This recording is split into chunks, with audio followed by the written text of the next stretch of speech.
Bonsoir à tous et bienvenue sur KTO, dans l'émission Un cœur qui écoute, votre émission de spiritualité. Aujourd'hui, je vous invite à découvrir le parcours de Joseph-Marie Bantaba. Bonjour Joseph-Marie. Bonjour Cyril. Alors, comme votre nom l'indique peut-être pour certaines personnes, vous êtes originaire du Congo-Brazzaville. D'accord, c'est loin, hein?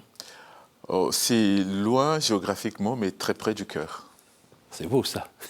Alors, merci d'être présent avec nous. Vous êtes professeur de mathématiques, père de familles nombreuses, et vous allez nous... Alors, famille très nombreuse, et vous allez nous raconter un petit peu comment finalement être chrétien et avoir une vie unifiée. C'est pas si facile que ça quand on est dans un milieu où certains ont un pied dans le fétichisme, d'autres dans la franc-maçonnerie, et que finalement, tout ça, ça marche pas bien ensemble. Et quand on choisit de ne pas faire marcher tout ça ensemble, ça coûte cher et parfois on est obligé de partir. C'est radical. Alors juste avant de commencer, je vous invite à nous lire un extrait de texte de votre choix. Alors, j'ai choisi en fait un texte que je pratique tous les jours, un texte dans la lettre aux Romains. Saint Paul, au chapitre 12, dit « Je vous exhorte donc, frères, par les miséricordes divines, à offrir vos corps en sacrifice vivant, saint, agréable à Dieu, en guise de culte spirituel. Ne vous modelez pas sur ce monde présent. Au contraire, transformez-vous par le renouvellement de votre esprit, afin de pouvoir discerner quelle est la volonté de Dieu, ce qui est bon, ce qui lui plaît, ce qui est parfait. » Alors pardon, j'ai pas un esprit très mathématique et à la différence du vôtre, qu'est-ce que vous entendez dans ce texte ? C'est vraiment merveilleux, c'est de la pédagogie. Pour moi qui suis enseignant, Saint Paul fait beaucoup de pédagogie. Il revient un peu sur ce que le Maître nous a enseigné dans Jean 15, quand Jésus dit « Je vous donne un commandement nouveau, aimez-vous les uns les autres. Il n'y a pas de plus grand amour que de donner sa vie pour ceux que l'on aime. » Vous serez mes amis, vous êtes mes amis si vous faites ce que je vous commande. Saint Paul revient là-dedans en nous donnant un peu le mode d'emploi. Voilà, vous avez entendu ce qu'a dit le Maître, voyez comment le mettre en œuvre. Il faut offrir sa vie pour ceux que l'on aime. Et donc moi, tous les jours, j'offre ma vie, je le proclame, je dis « Seigneur, voici ma vie ». Pendant le rite eucharistique, pareil. Quand on dit « Voici le corps qui vous a sauvé », moi je dis « Père, en union avec ce Fils, je t'offre ma vie ». Voilà. C'est pour la recevoir. Mais Dieu est libre une fois de plus et souverain. Si au moment où je lui donne ma vie, il ne veut pas me la redonner sur terre, je l'accepte. Et alors ça, vous l'avez découvert quand ? Ça, je l'ai vraiment mystérieusement découvert dans... je l'ai lu, mais ça ne me parlait pas. Mystérieusement, je l'ai découvert en parcourant la vie des saints. En parcourant la vie des saints, Padre Pio, l'été dernier, j'étais à Saint-Giovanni-Rotondo, et en parlant avec des frères franciscains là-bas, j'ai compris en fait, c'est quoi l'offrande de sa vie. J'ai compris pourquoi. Et qu'est-ce que ça veut dire en fait ? C'est-à-dire passer du concept à la réalité peut-être ? C'est vraiment, oui, c'est vraiment accueillir Jésus qui est parole du Père. C'est dans le concret de notre vie. Ce qu'on aime, en fait, c'est pas seulement ma famille, pas seulement mes enfants, pas seulement mes étudiants, mes élèves, mais c'est ce monde pour lequel le Seigneur est venu donner sa vie. Et donc, en offrant notre vie, nous imitons Jésus. Et comme il est bon, parce qu'il est dit bien par les miséricordes, comme Dieu est miséricordieux, il nous la redonne pour qu'on soit nous aussi coopérants, co-acteurs avec Jésus, dans le salut de ce monde. Alors concrètement, pour vous, ça veut dire quoi donner sa vie ? Concrètement, donner ma vie, c'est dans mon service d'État. Voilà, je suis enseignant, c'est là que Dieu m'a envoyé et c'est là qu'il s'incarne dans ma vie. Donc, donner ma vie, c'est ça. Dans mon métier, je sais que je suis là aussi pour que le salut devienne une réalité. Alors ça s'opposerait à quoi ? Ça s'opposerait à vouloir... à choisir sa vie, en fait. Ça s'opposerait à ça. Choisir sa vie, faire ce que l'on veut. Et tout centré sur soi. Voilà, et tout centré sur soi. Oui. Ça s'opposerait vraiment à ça. Et l'accueil de la vie, par exemple, dans votre famille, ça en fait partie ? L'accueil de la vie, dans ma famille, ça en fait partie. Mais ça reste quelque chose de très complexe, parce que chacun l'accueille peut-être différemment. Chacun, ça veut dire madame? Alors, mon épouse, c'est une sainte femme, puisque c'est sa prière qui m'a converti. Et voilà. Et puis, donc, elle reste toujours pour moi un modèle, un modèle de vie chrétienne. Oui. Et puis, il y a mes enfants qui grandissent en suivant et l'exemple de leur maman et l'exemple de leur papa. Mon dernier a été baptisé ce dimanche. Comme moi, il y a 2 ans maintenant, voilà, il rentre dans les bains du baptême. On a ouvert une grande bassine et puis il a plongé là-dedans, voilà. Et donc, c'est ça, accueillir la vie, en fait. C'est un peu complexe, mais chacun a sa manière. Même nos propres enfants, on ne choisit pas pour eux. Alors, qu'est-ce que c'est que cette histoire de baptême il y a 2 ans? Oui, moi je suis un jeune chrétien. Je suis un jeune chrétien parce que baptisé à 48 ans, 47 ans et demi, parce que ma famille n'était pas chrétienne. Mes parents ne sont pas chrétiens, non. Et c'était quoi? Ah, mes parents, alors, mon père est animiste, enfin il était animiste, pratiquant des fétiches, la sorcellerie, hein, c'est vraiment, faut pas jouer avec les mots, hein, oui, c'est une vie démoniaque. Ouais. C'est ça, c'est un peu cette vie dans laquelle j'ai baigné. J'ai eu un grand-père. Donc c'est vraiment l'appel des forces occultes? Oui.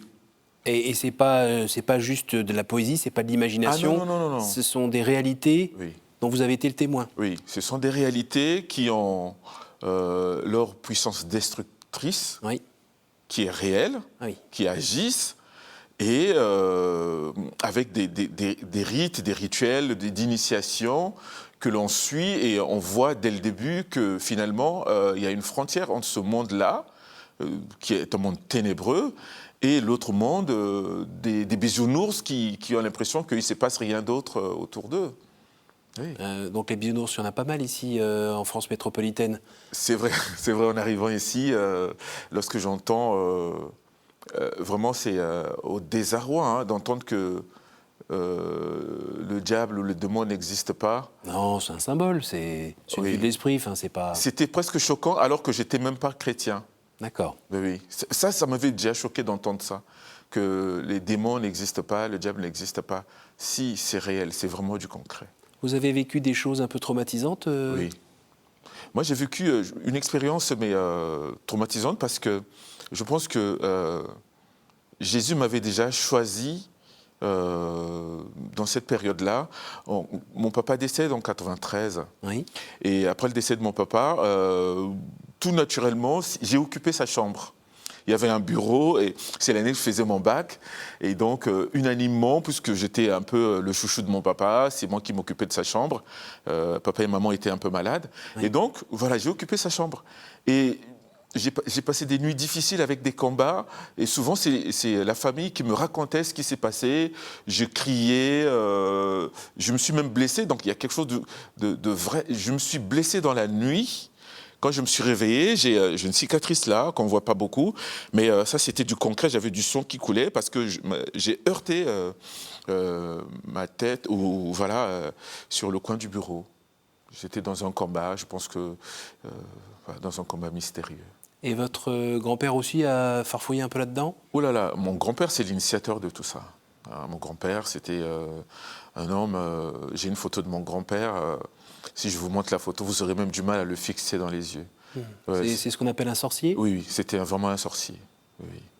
Alors, qu'est-ce qui vous a ouvert les yeux un moment? Qu'est-ce qui vous a permis de sortir de ce cercle un peu mortifère?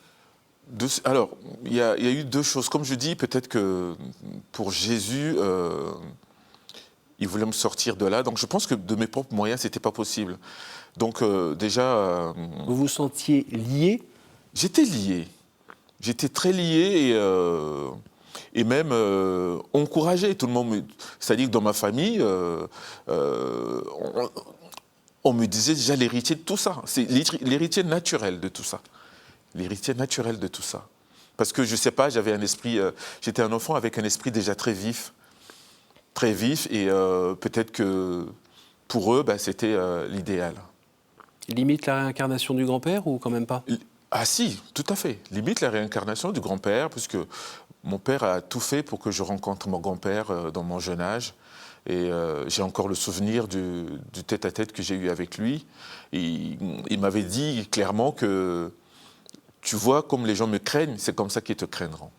Et c'était pas tentant d'avoir ce rôle de cette puissance, cette aura, même par le fait de faire peur, mais c'était vous qui aviez le Évidemment, bon bout du bâton. aujourd'hui, c'est un peu ce qui motive beaucoup de jeunes en Afrique. C'est le sentiment du pouvoir. Les ancêtres, les totems de tradition, les gens ont l'impression d'avoir un pouvoir, des forces surnaturelles aussi. Mais c'est vrai. Mais ça nous mène à quoi? C'est-à-dire que jeter des sorts, c'est pas non plus une vue de l'esprit. On peut vraiment nuire à quelqu'un en demandant aux forces occultes d'être là. Oui. Et lui coller un mal de dos, lui provoquer un accident. Oui. Et lui faire perdre la tête. Moi, j'ai vu des gens dans ma famille, hein, dans l'entourage de mon père, qui ont une dame, donc une cousine, qui avait perdu la tête, qui s'était perdue pendant des jours, et quand elle est revenue, elle ne parlait plus. Alors Joseph-Marie Bantaba, on est sur KTO dans Un cœur qui écoute. On a besoin de savoir qu'est-ce qui vous a sorti de ce guêpier. Ce qui m'a sorti de ce guêpier, c'est premier acte. Donc après la mort de papa, au moment où tout semble perdu, parce que papa avait des projets pour moi, je devais venir à l'école de guerre à Paris, c'est une famille de militaires. Voilà, donc, mais moi je ne voulais pas aller dans l'armée, je ne voulais pas. Et je ne sais pas, je ne priais pas, mais mon cœur disait non, pas l'armée, parce que je sais ce que ça fait comme dégâts. On était en 93, il y avait déjà les prémices de la guerre civile chez nous au Congo. Et donc je ne voulais pas aller à l'armée. Mais il se trouve que je vais à l'ambassade de France faire quelques démarches, dire mais mon papa veut m'envoyer à l'armée, moi je veux plutôt aller faire des mathématiques. Est-ce que c'est possible? Et quelqu'un à l'ambassade m'a dit écoute, il faut que tu trouves une inscription et puis on verra bien comment monter ton dossier. C'est la main de Dieu. Parce que je peux vous dire, j'ai eu un visa pour venir en France, mon passeport était expiré, mes frères n'ont fait aucun effort pour que ça marche comme ça. Bon, déjà, la bonne pichenette, oui. D'accord. Et puis après? Après, ensuite, je suis sorti du domicile familial, donc je suis sorti de la cuvette, voilà.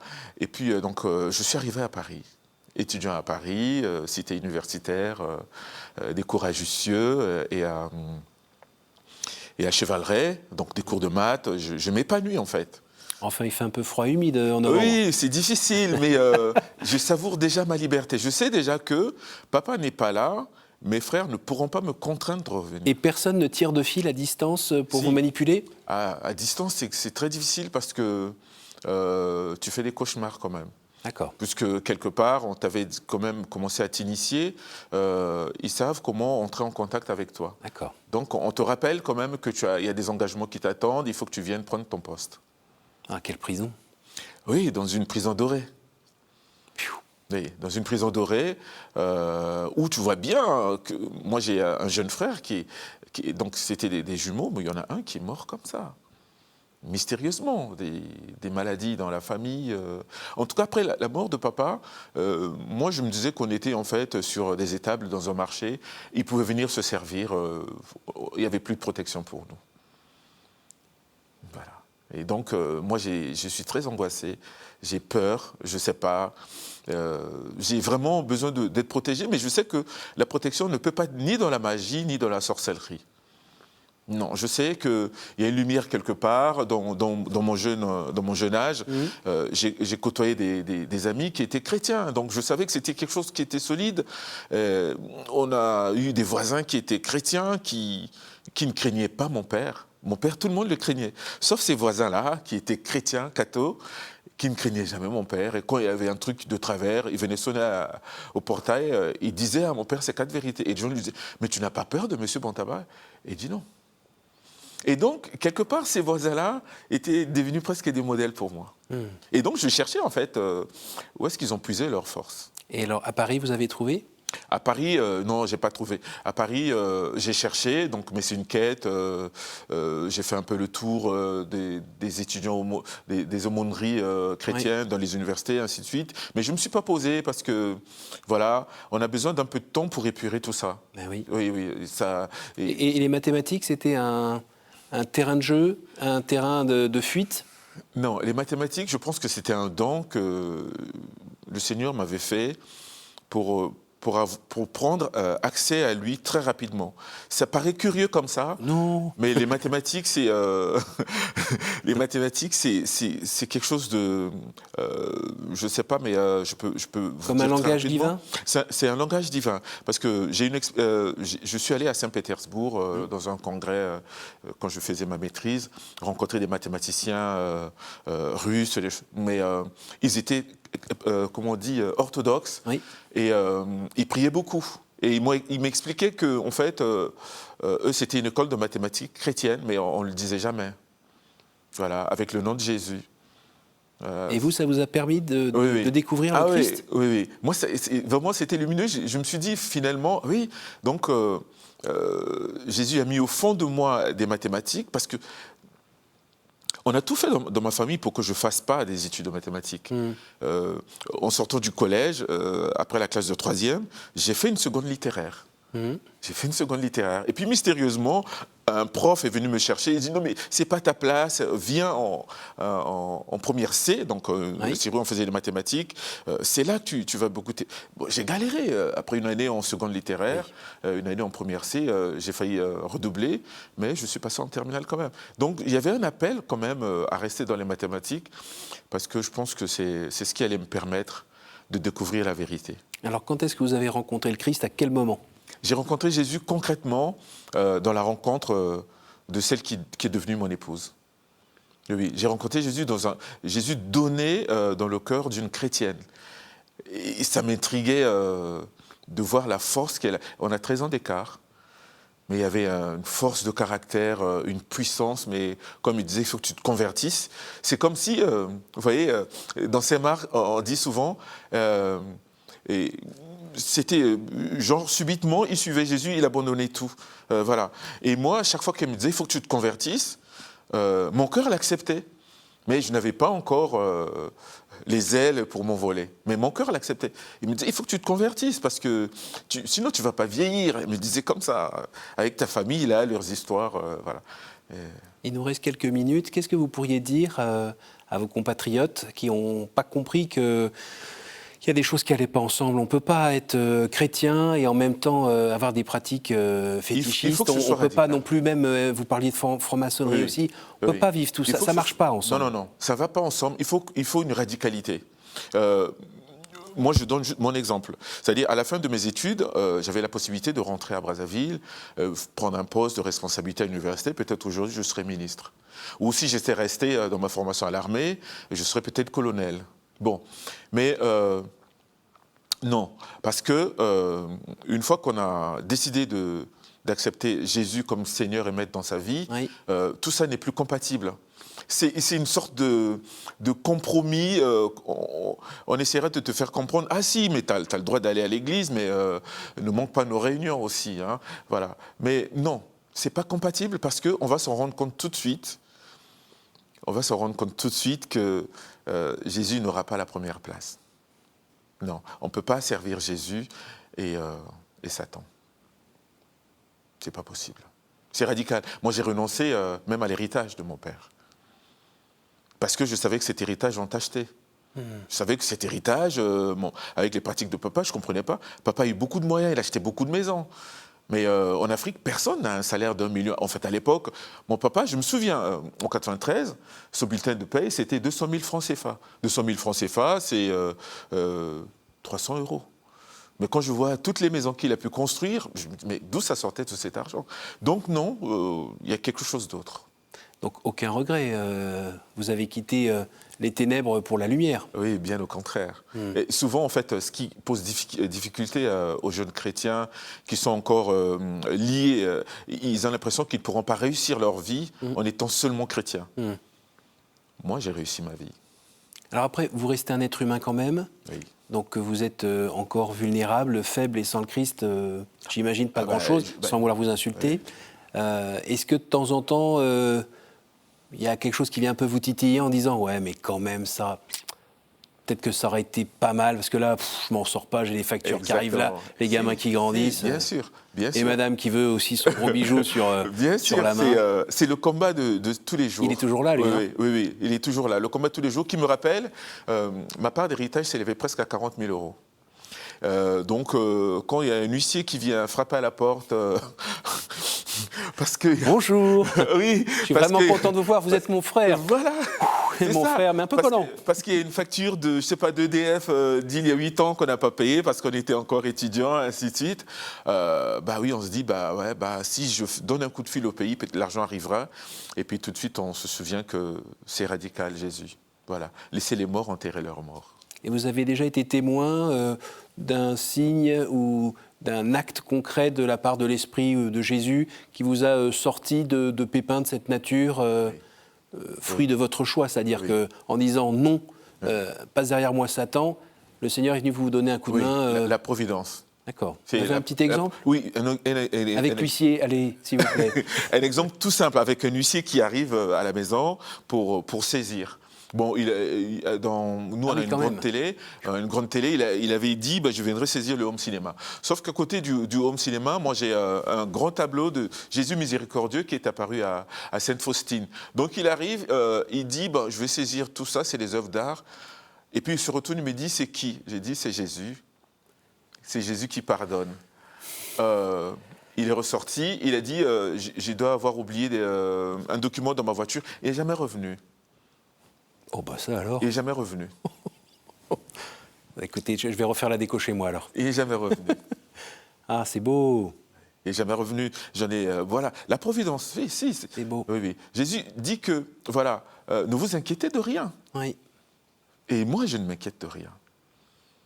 Et pourtant, il y a plein d'enfants, il y a des problèmes qui vont se poser pour leurs études, leurs machins, tout ça. Hop, tranquille. Non, je ne m'inquiète pas de tout ça. Il s'occupe de tout. Vous vous reposez sur l'épaule du Christ. Oui, je me repose sur son épaule et chaque soir, en m'endormant, je pense à Saint Étienne, je dis, Seigneur Jésus, reçois mon esprit, comme tu as reçu celui d'Étienne, ton serviteur.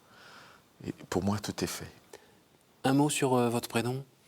Joseph-Marie, alors vous imaginez si mes parents m'avaient donné le nom de Joseph-Marie, c'était une profession de foi pour eux à ce moment-là, on ne dira pas qu'ils étaient athées. Hein. Non, papa m'avait donné le nom de fiancé Gernavet, et donc Joseph-Marie, c'est vraiment un nom que j'ai choisi. C'est la vie que j'ai choisie. En choisissant Jésus, j'ai choisi une vie nouvelle, et le Seigneur m'a revêtu d'un manteau nouveau, Joseph-Marie. C'est beau. C'est très très beau. Nous arrivons au moment des questions, ça va vous plaire. Je vais vous demander de me donner par 3 fois un chiffre. Un prof de maths...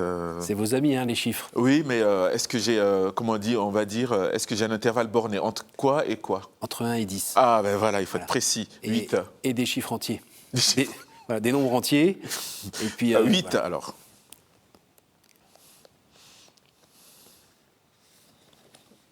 Quelle est pour vous la plus belle fête? Pâques. Pourquoi? Parce que c'est la naissance nouvelle de l'humanité. Chaque fois, l'humanité reçoit une nouvelle vie. À nouveau, un entier décimal. 3. J'ai tout oublié, moi. Quel est le personnage ou le saint que vous aimeriez retrouver au ciel, Joseph-Marie? Saint Étienne. Comme je vous ai dit, Saint Étienne, oui. Un dernier. Numéro 1. Quel est l'endroit ou le lieu qui vous porte le plus à la prière? J'aurais dit dans l'église, pendant la liturgie eucharistique. Et puis un autre endroit plus spécifique? Plus spécifique, ce serait vraiment dans le creuset de mon cœur, voilà, à n'importe quel endroit géographique. Mais si mon cœur est en paix, oui, c'est le temple de l'esprit. Alors parmi les téléspectateurs, il y en a beaucoup qui ont cru comprendre que quand on était dans les sciences, dans les mathématiques ou autres, c'était pas vraiment l'endroit où on retrouvait Dieu, parce que ça marchait pas ensemble, quoi. La croyance et puis les mathématiques qui sont en fait une forme de croyance aussi, non? Oui, il y a un humain qui est passé sur Terre, un saint, Saint Jean-Paul II, il a dit la foi est la raison. Et les mathématiques, c'est la raison. Et ça éclaire ma foi. Voilà. Et les paroles de Jésus sont, pour moi, des langages mathématiques. Les paraboles, ouais. Le maître parlait en paraboles. Quand vous les entendez, vous faites des schémas? Oui, oui. Je vois des mondes s'ouvrir, oui. Je vois des modèles. On pourra bien appliquer tout ça à ce monde et ce monde aura bien changé. Je crois que j'aurais aimé vous rencontrer quand j'étais à l'école pour mieux comprendre les mathématiques. J'aimerais moi aussi être à la place de mes élèves en ce moment, parce que j'ai eu des profs de maths qui n'étaient pas chrétiens. Bon, merci beaucoup et bonne poursuite dans ce cheminement avec le Christ. Vous êtes engagé dans la communauté de l'Emmanuel? Oui, depuis peu. Enfin, ça faisait des années que j'étais proche de la communauté de l'Emmanuel, mais j'avais d'abord un appel au baptême et au mariage. Maintenant, je me suis engagé. Bon, bravo, félicitations à madame. Merci. Bonne poursuite. Merci à vous tous pour votre fidélité. N'hésitez pas à retrouver cette émission sur notre site internet www.ktotv.com et aussi en podcast. N'hésitez surtout pas à la partager autour de vous parce que la lumière n'est pas faite pour rester sous le boisseau. Merci à vous tous et à la semaine prochaine.